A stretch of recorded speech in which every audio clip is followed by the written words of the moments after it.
Welcome to Miss V, the Storyteller podcast. This podcast is for anyone who has lost their voice and want to get it back. I lost my voice at a very young age, and it took me years of pain and hurt to get it back. On this podcast, I share with you personal stories, stories to make you laugh, cry, think, heal, and in some cases, propel you into making new and better choices. With that said, I am so excited to have our special guest. I am so excited to have Karin here today. When Karin and I met, we did a meet and greet and we meshed immediately. Her and I have some of the same the same things that we've gone through in life. And I'm telling you all, you are going to learn a lot from her. So with that said, Karin, tell us something about yourself. Introduce yourself to my listeners. Absolutely. And thank you for that little introduction there. So I'm Karin Freeland. I am a recovered corporate workaholic. I spent 15 years chasing paychecks and titles, doing things like sales, operations, marketing. I was even chief of staff for a year. And right around 39 or so, I had a bit of a midlife crisis. And you look good. You look good. I'm sorry, but you look good. Go ahead. I'm sorry. Don't let the Botox fool you, though. I know everyone's like, you're not supposed to tell people that you get Botox, but I break that rule. So anyway, had a bit of a midlife crisis, really started questioning everything. What am I doing? What is the legacy that I want to live? Am I happy? Is this what I signed up for in life? And really found that I wasn't on the path to my purpose. So I went on a little bit of a self journey to figure out, what do I really want to do? And that ultimately ended up in writing a book and then becoming a life coach to help other people make that pivot and that shift and find out what their true purpose is so that they can bring it to fruition. Yeah, that's awesome. I think a lot of us have gone on those journeys where we're trying to figure out what we're supposed to do, what our purpose. And sometimes you do have to go maybe a year or 2 years out or whatever to find out what it is. But I'm so glad you found out, just like I found out my purpose, and you're walking in it right now.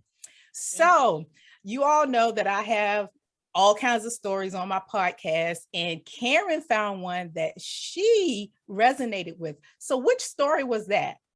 Yeah, so the one that you told about I quit and walked off that job. Epic. Yes. Oh my God. I remember that. I was so young, y'all. And but let me tell you, I was young, but I didn't put up with foolishness, because that man, he snapped and lost his mind. And when he put his finger in my face, I was like, oh no. And I literally was about to take my shirt off. But then I'm like, all I have on is a bra.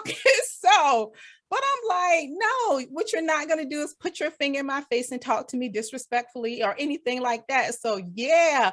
So tell me, what are your thoughts on that particular story?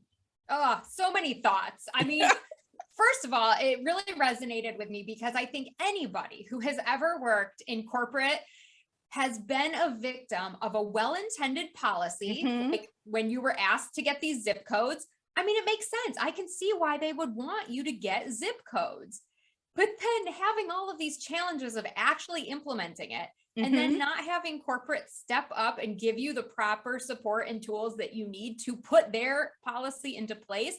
I mean, I don't know a single person in corporate who doesn't have a story around that. And I just thought it was great to see how you explain the situation to management. I think so many people are accustomed to kind of like the complain fest, right? Where we just throw our hands up in the air. We sit around the water cooler. We talk about how stupid this policy is and can't believe they implemented it, but nobody comes up with a solution. And it was so brilliant how you came up with different ideas to have a workaround. That to me is the key of being a successful employee. We just have to learn to adapt, because change is inevitable. It's not like, oh, if the company is going to change, it's just a matter of when am I going to have to change. So the more that we can adapt, I think that was such a pivotal takeaway for me from your story. But you know what's so amazing about that is I believe I got it from my mom and my grandmother, and some of my stories you learn about them. Yeah. And you know, I was young. I was very young when this particular story happened, but I've always been able to connect with people. A lot of it is my humor or whatever. But the thing about him, he was so stressed out, and it was a brand new store. They had nothing like that before, and all the systems were new and all that. But I understand corporate coming down on him, but he should have done the same thing that I did. He should have tried to come up with something instead of sneaking and, you know, trying to put in something that didn't work. You have to go and listen to the story to get all the information, listeners. You have to really listen to it. Yeah. But he should have done like me. I tried to find other ways to do what, and telling him he could have gone to corporate and said, you know what? I'm in it. I'm right here in the trenches, and this is what we're encountering. Can we try to do this, that, and the other? You know, instead of him getting stressed out and then starting to fire people and go off on people.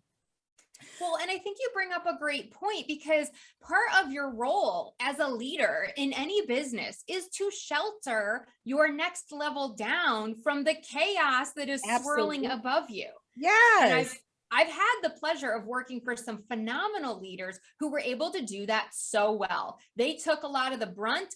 They would kind of leave their emotions out of it, and then they would come to us with actions. Here's what we're going to do. Here's how we're going to adjust or adapt. And that is really a mark of a great leader.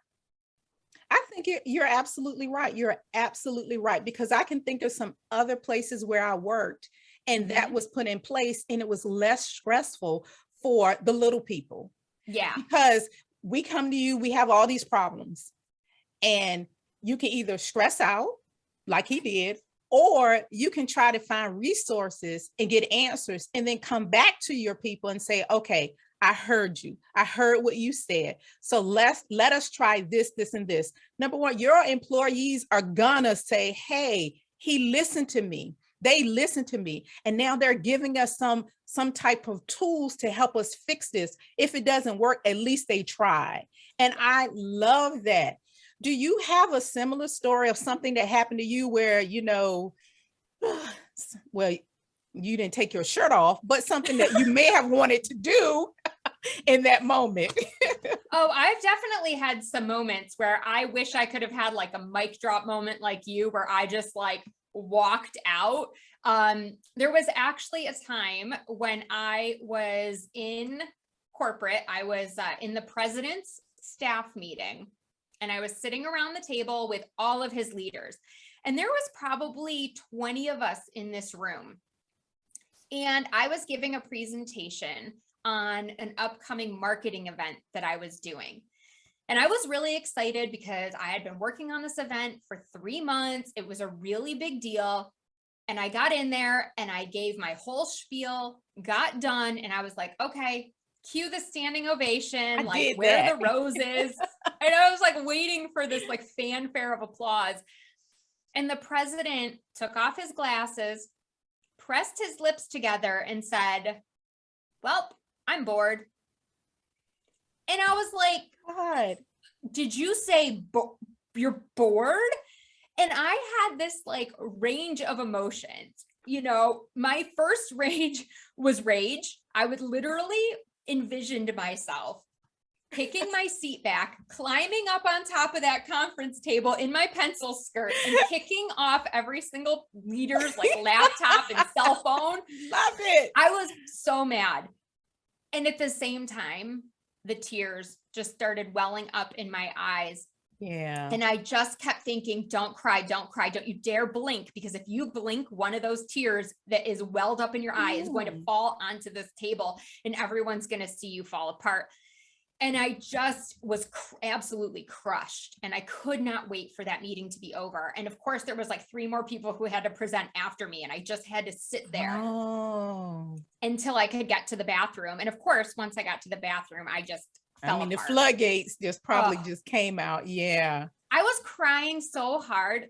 Have you ever done this where you cry so hard that you're silent? Like I literally wasn't making noise. That's one of those, I call them a heart cry, because it's like your heart is crying and there's no sound because you can't hear your heart unless you put like the stethoscope or whatever you call it on to hear. So it's kind of like your heart is breaking and crying and there's no sound. Yes, I do. Yes. That is the most beautiful explanation of it ever. And I'm going to shamelessly borrow that when I tell people about this going forward, because it really was my heart crying out to me, Karin, stop. You're not meant for this life. You're not meant for corporate. You're not supposed to be here. There's a bigger purpose for you, but you are so addicted to the money and the status that we got to get you out of here. And so it was very much a wake-up call, but I did what most people do and I suppressed it and ended up for about another 4 years in corporate before I finally took the leap. Yeah, I call it fear. I do. It's like fear of the unknown, fear. What if this doesn't happen? You know, and I think oftentimes we look at the negative. We always say, what if this didn't? What if, instead of saying, what if it does? You know, and because we're so accustomed. And one thing that I've learned myself is so easy when things don't work out to go backwards. Yes. And God is like, you don't know, I never want you to go backwards, because you and I both learned from those experiences. Yeah. And with those experiences, for you, it helped you to become the woman you are now, so that you're able to help other people who may be in the situation, that may hear this and see this podcast and say, hey, the same thing is happening to me. And both of them have gone through it. And so, you know, I know that I can make it. Just keep pushing forward. Now, I know in your job that you help people. So for anyone that's listening, before I get to that, let's answer the questions first, because I want what I'm about to ask you to do to be at the end so that they can get all this out of the way. And so I want them to really get this. So I ask questions, as you all know, I always ask questions at the end of all of my stories. And the first question was, have you quit a job before? If so, why? And of course, have you quit a job or walked off, or did you just resign?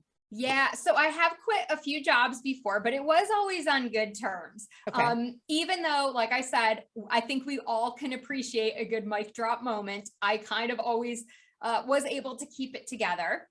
And most of the times I was leaving because I had a better opportunity. Okay. I wanted to grow in my career. I was really ambitious. And so I was constantly every couple of years looking for new opportunities. There were some instances where I just felt really underutilized. Like I just wasn't offering my best work and they weren't taking advantage of everything that I was capable of doing. And sometimes I felt really stifled by my boss. So, you know, when I was in pharmaceutical sales, I had expressed that I wanted to get out of sales, but I wanted to move into the training department. And I worked for a boss who was making great money as a sales manager, and he didn't want to lose me because I was one of the top producers. Yeah. So I think a lot of employees can probably relate to this, where you're working for somebody who's actually stunting your growth and preventing you from opportunities. And so that was actually how I got into telecom, because I knew somebody who was in the training department at a large telecommunications company, and they basically took my resume and brought me right over. So I had the good fortune to have some good connections. Yeah, that's great. Yeah. And I think, you know, I'll just share one other quick story. When I was chief of staff, that required me to basically almost give up like a year of my life and, you know, live with the C-suite. And it was a wonderful experience. I mean, it was basically business school on steroids. Like, oh, wow. Yeah, it was like the best business school you could ever get, because you're living right at the heart of the business. Like, you know what companies you're acquiring before anybody else knows. You know who's getting laid off before their boss knows. I mean, it was just like, you're at the epicenter and the heartbeat of this organization. And it was an amazing opportunity. However, when the opportunity was over, there was this carrot that was dangled, that there would be a director position. And suddenly that was not on the table anymore. And I just remember thinking, like, you bamboozled me. Yeah. Like, no. And I didn't want to be like, oh, it's because I'm a woman, right? I didn't want to go there. And yet both of the guys who had the position before me made executive director and VP. So it was really hard to swallow that pill. And so, yes, I would have loved to walk off that one, but I had a family to feed and I wasn't willing to do that. But I did say, you know what, you keep that carrot. I'm going to go over here and find a chocolate bar. And I ended up just a few short months later. I love that. Leaving the organization and finding a better role with more pay to manage less people. Wow. Who knew? I love that. You left a carrot for some chocolate. I love that carrot. That's a good one. You have my heart one. I'm going to use your carrot to to chocolate. So the next question was, has a boss ever spoken to you in a disrespectful manner before, besides the one that you wanted to kick the chairs and stand on the table? Has anyone ever like directly said something disrespectful to you? And if so, how did you handle that? Yeah. And sometimes I don't think people are doing it intentionally. I really don't. You know, I worked for an older gentleman who was really a great guy, but he would call me kiddo. And it would just drive me nuts. I'm like, I'm 30. I have children of my own. I'm not a kiddo. Like, don't say that in front of other people because it just makes me look bad.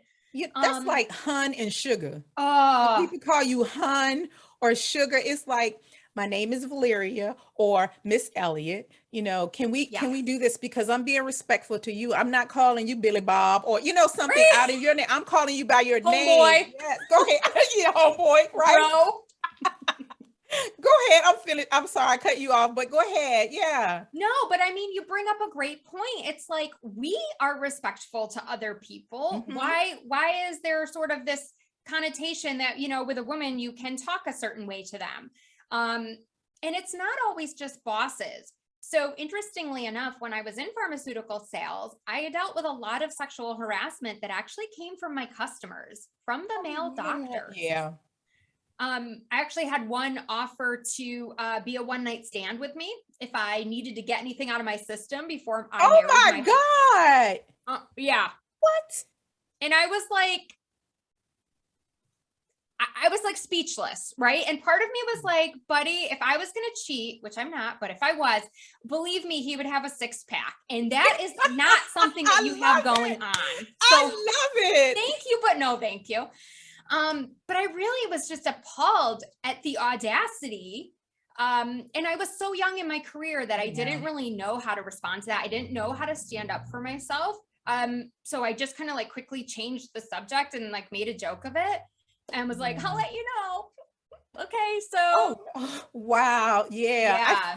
But you know what? Sometimes I think when we're young, I think that people can sense it, you know, that they can say stuff and do stuff and get away with it, that we're not going to say anything and we're going to allow it to happen. And it's a shame, but I'm so glad you're here because I'm praying that anyone that's younger will listen to what we have to say and realize you do not have to put up with that. And even if they let you go, get your unemployment, number one. Right. And number two, find a job where someone will respect you and see your gifts and talents and pull those out of you. Yeah. So with that said, Karin, I looked at your tips. Karin has tips for us to help us out. And I looked at them and I wanted her to share those tips with us about how to handle different situations, whether it's in corporate or in just the regular world. So Karin, share your tips with my listeners, please. Okay, absolutely. So, because I mean, we could talk and we can vent about this all day, but we need solutions, right? Absolutely, we want to know how to move forward. And so the first tip I have is when you feel yourself getting emotional and you're in the heat of a situation, try to remove yourself so that you can have time to get control of those emotions. Because we all say things in the heat of the battle that we don't actually mean.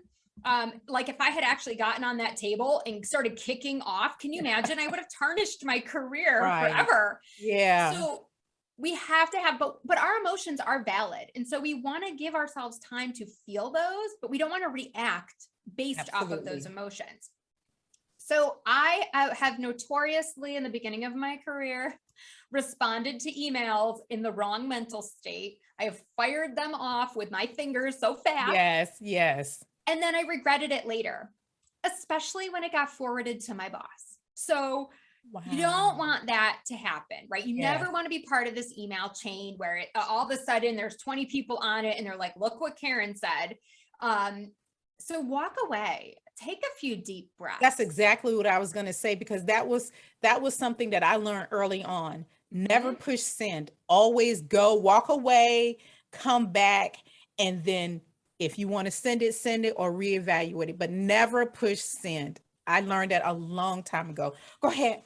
Yeah, no, I think that's awesome. And then, or maybe talk to somebody. If you Mhm. really need some guidance and you're like, look, I just got this email or this is happening. I don't know how to respond. I want to do the right thing. You can find a trusted confidant in the office and get some guidance on how to respond. My second tip is to empathize. And I know it can be really It's hard, hard. but thinking about your boss and how much pressure he must have been under dealing with all of that stress. Now, that does not mean that I condone his behavior, that I agree with his behavior. I'm just saying, can we all take a few moments to just put ourselves in that person's situation and feel what it might be like to walk a mile in their shoes, just to understand that it's not personal. He's not attacking me. He's just feeling the pressure and the stress. That's a good one. I look at that one as just putting the shoe on the other foot. Put Yep. yourself in his place, and how would you have responded or act? It may not be the same, but it helps you to be more empathetic. Yeah. Yeah. My husband's an electrician and he was in the field for a long time. So he was being told by the foreman what to do. And he would always come home and complain about the foremans. And then he got a foreman job and he would come home and he'd say, now I know why they did this. Yeah, See, that's true. now That's very you're true. in that Yeah, boat. that's happened to me, Yeah. because I know people are gonna like, what is she talking about? But when I first started working in the hospital, I did not understand why doctors, nurses, and all that leave the hospital and go to the bar and get drunk. My first week in the hospital, I was like, I know exactly why, because that's exactly what I feel like doing, going to the bar and just having a drink. So yeah, that is such a good point, to put yourself in the other person's shoes. Yeah. Yeah. And I think when you do that, it does give you some compassion for them and it just softens the response a little bit. Number 3 is speaking up, because we have to actually let people know, yes, that their behavior and their actions are affecting us. And the way that I have tried to approach this is to use I statements. So, like, make it Mm, about yourself. And this is going to avoid the other person getting defensive. that's good. So, if I go to my boss and I'm like, you're a jerk, you're always sticking your finger in my face, he's going to be like, what? If I go to him and say, look, the other day when you put your finger in my face, I felt very uncomfortable and Hmm. it made me want to shut down. I want to hear what you're saying, but it's really distracting when I have your finger in my face. Could we try a different approach? Chances are he's going to be like, oh my gosh, I didn't realize I was doing that. Like, it's probably just an innate reaction for him. So it's one approach that we can take to just let people know what their behavior is doing isn't working for us. Glad you said that, because in the story, he put his finger in my face. Now, I reacted differently. And again, I was young and I Yeah. probably should have handled it different. But when you're in your feelings and your emotions and you're young, I was Yep. probably 22, 3, 4, something like that, you know. But I'm glad you said that, about redirecting that and saying, sir, you probably shouldn't put your fingers in people's face because I feel a certain way. I like that. That's a very good one. Yeah. Thank you. And then the last one is just look, leave on a good note. As much as you want to mic drop and Yes. just peace out, Yes. Yes. Yes. the Yes. world is so small and you just never know when you're going to be working with somebody again, or when you're going to be working for somebody or going on an interview and you find out Right. that the person you walked out on is the spouse of the person interviewing or something. I mean, they're looking at your resume, they know where you've worked. These conversations are going to come up and then they're, oh, well, why did you leave that company? Well, okay. So do the right thing, give the 2 weeks notice or whatever's appropriate for your industry, put it in writing so that, if anybody ever comes back and questions it, you're like, nope, I clearly wrote it out. This is why I'm leaving. This is when I'm leaving.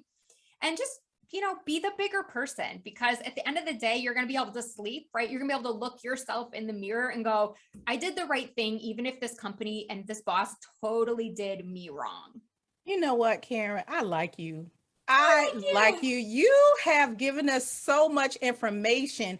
And I love the fact that you selected a story, because I really think that stories bring us together and we can learn so much from a story. From that one story, we have gotten tips and we've learned so much about how to react when we're being disrespected on a job, or when someone, is not treating us the way we desire to be treated. I love it. You all can see why I wanted Karin to be on my show, because I knew she was going to bring it, and she has. So Karin, I want you to let my listeners know what you're up to. If you have any books, if you have a website, if you have anything that you want my listeners, if they want to get in contact with you and talk to you more about, maybe issues they're having on their jobs. So let my listeners know all about Karin.